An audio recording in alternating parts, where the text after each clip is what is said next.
My name is Jamin Goecker. I'm a realtor in South Central Alaska, and my mission is to help you to build an intentional and significant legacy for yourself and your family by coaching you in real estate. And today, we're going to be talking about what's going on in the local market here in Eagle River, Alaska. So this continues to be a pretty interesting market to be in. If you're not aware, Eagle River is a little suburb outside of Anchorage. It's very popular because it kind of operates kind of as its own town, has a little bit of autonomy, and it's within a pretty good commuting distance of getting to Anchorage and to the Matsu Valley as well, if that's where you're wanting to go.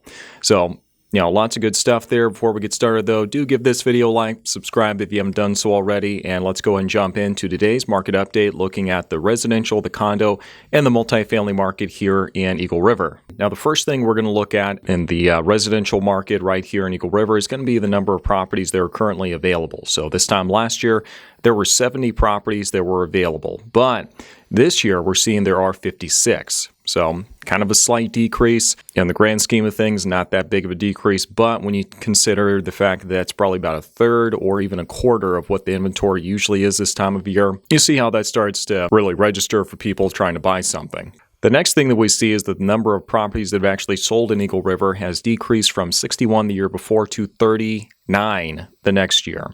So down by about a third, not quite half, but definitely down by a solid third from where we were before as far as the number of properties that have actually sold. Now, the next thing that we're seeing is the average sold price has gone up significantly in Eagle River over the past year, because the average sold price this time last year was about $424,000.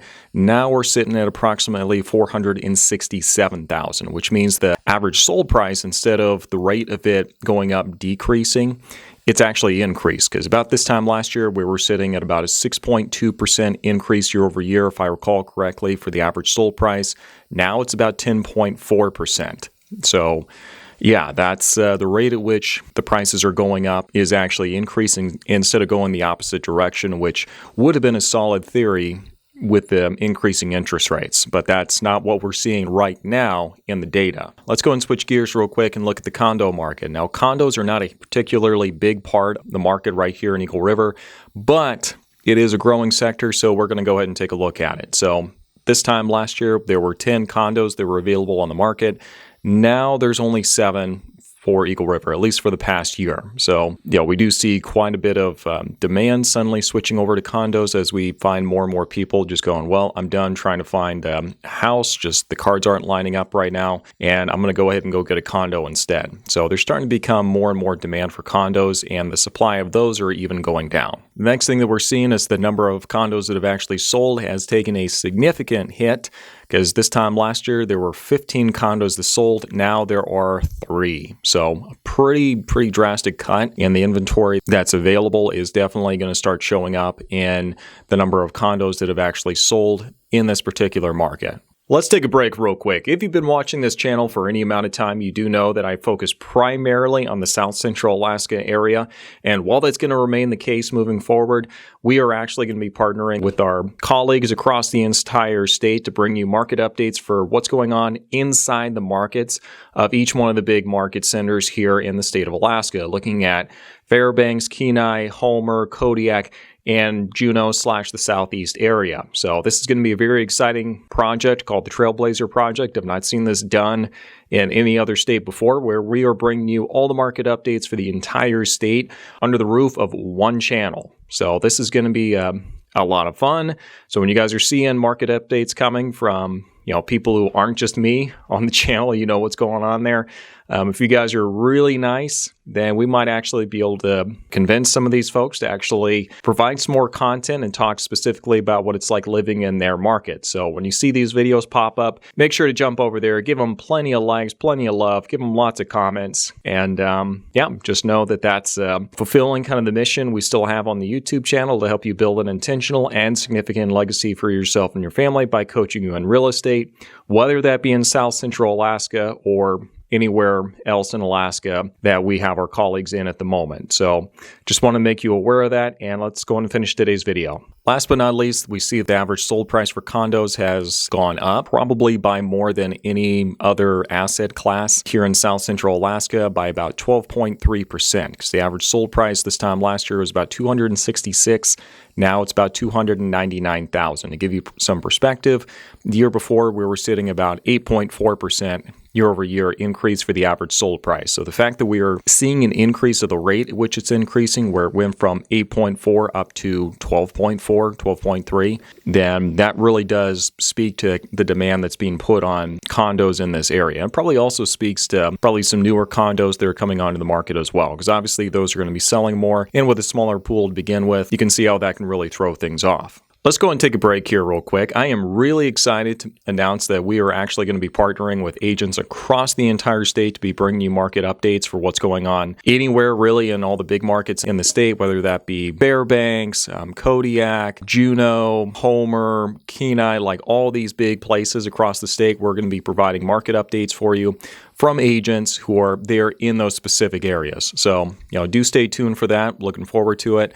And yeah, make sure that you show support for those, watch them, like them. If you have questions for those agents, certainly feel free to reach out with the links that are going to be in the description section down below. Now, let's go and finish today's market update looking at multifamilies here in Eagle River. Now, as far as multifamily properties in Eagle River go, there's not a whole lot of active inventory for those. This time last year, there were 4. This year, there's 3. So not a whole lot of options out there. I've actually been eyeing those 3 options myself for the past couple months at this point, and they're probably not going to be going anywhere fast anytime soon, but they're there. 3 options right now. The next thing we're looking at is the number of multifamily properties that actually sold has, in fact, gone down. Obviously, we've got that small of an inventory pool. There's not going to be a whole lot of multifamily properties that are closing every month. This time last year, 3 closed, and now we're looking at 1. So, pretty significant decrease in the number of properties that are actually selling. If you're looking at it as a percentage, it's not particularly something that would surprise me, though.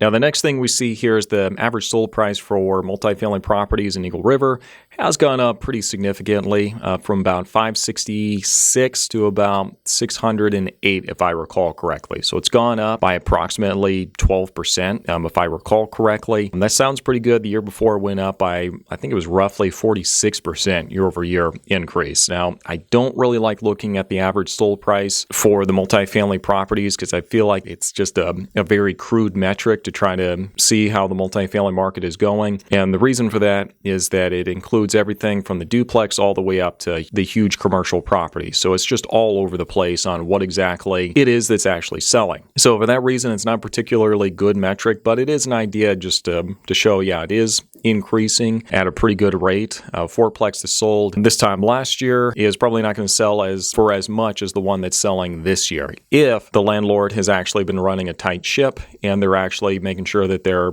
keeping their rents at a good rate and they're taking care of stuff and they're not letting all their deferred maintenance get away from them, because that's really where we start running into trouble, where some landlords are just not taking care of what it is that they have, and then they're expecting top market value. It's like, no, you ran this property into the ground, you're not going to get top market value now. So that's what we're seeing. As far as the multifamilies go, we are expected to see those values for those properties continue to rise as rental rates go up. And let's go and talk just a little bit in the summary now, what it is we're seeing overall for the entire market. So inventory is going to probably continue to be down. Even seasonally, these are less options than what we normally see. So we're going to continue to see that moving forward. Another thing that we're probably going to see moving forward is the rate at which properties are increasing on their values, probably going to start getting throttled back here. I don't think we're going to have the bottom fall out of the market anytime soon. With the interest rates doing what they are, there's some creative financing we can do that's definitely going to help. A lot of people still qualify for homes, which if that's something you're interested in, do feel free to reach out to me and let's chat a little bit and see if that makes sense to you. The other thing that I would point out, though, is that it is going to start throttling back the rate at which it's increasing, but it's still probably going to be increasing. And that's probably not going to be going away anytime soon. If you're on the fence and deciding if you need to wait or to buy or to sell, this is probably going to be about the best time for us to do it in the next couple of years. There's projections that the interest rates could be going down to around mid-5s in a few years, but if you wait for a couple of years, the value of everything is going to be going up in that time anyway. Whereas if you buy something now, at least you're getting the appreciation and you have the option to refinance if you want to. So I sure hope this has been valuable for you. If it has, give this video a like, subscribe if you haven't done so already, and we'll see you next time.